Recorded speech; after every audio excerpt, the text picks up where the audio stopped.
Ahojte, dnes by som vám rada predstavila spoločenskú hru Chytanie rybičiek v more. Cieľom tejto hry je, aby ste naplnili plážovú tašku všetkým, čo potrebujete pri mori. Jednoducho to urobíte tak, že budete hádzať takouto farebnou kockou. Podľa toho, akú farbu hodíte, takú morskú potvorku si z mora musíte uloviť a následne podľa farby potvorky si zvolíte príslušnú vec, ktorú vložíte do tašky.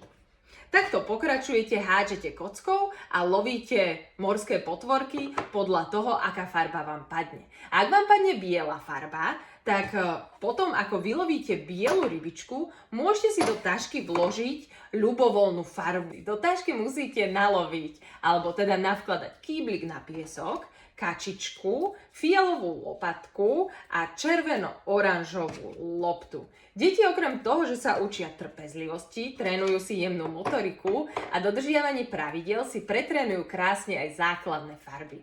S hrou sa môžete samozrejme hrať aj iným spôsobom. Môžete len loviť rybičky, alebo si vkladať príslušenstvo do tašky, alebo čokoľvek vás ďalšieho napadne. Hra je naozaj milá, multifunkčná a verím, že detičky dobre zabaví.